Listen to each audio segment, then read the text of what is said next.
I'm here with Caton Bredar, announcer for FanDuel, and you have some connections to Chicago and Arlington Park. Is that correct? Oh, I do. I actually grew up there. My whole family was from Palatine. My dad was born and raised in the Chicago area and in Palatine, not far from the track. So that's where I kind of cut my teeth on horse racing. Yeah, Joe Christopher and John Dooley.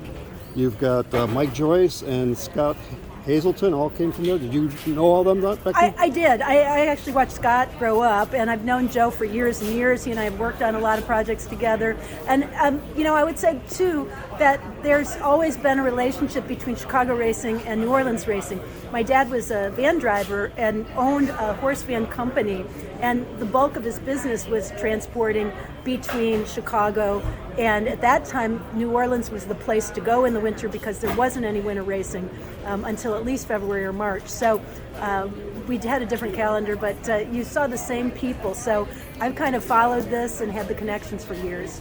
Yes, and tell me about the Backside Learning Center at Churchill. I'm glad you asked. Backside Learning Center is my passion project. I'm on the board of directors there, and it is basically located at Churchill Downs, but serves the entire Backside community, all grooms, all people who work with the horses and live in the area, and their families. And it is an unbelievable resource that has just grown and grown as far as providing services and support and a community to the families as well as the workers themselves. And I think people don't realize that in the wintertime, even when a lot of the racing action and the horses leave Churchill Downs, the families of a lot of the workers stay right there in Louisville, living right off the grounds at Churchill. So the resource as far as food services, as far as training, health services, communication liaison, working with schools, and then providing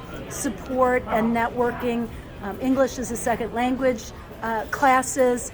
And I think the most important thing we've done is worked a lot with the kids. There are children's groups, there are groups for moms in learning about healthy child development and the things they can do to enrich their babies' lives, their children's lives. And then as the kids get older, working as a liaison with the Jefferson County Public Schools. So I'm really proud of the work that's done there.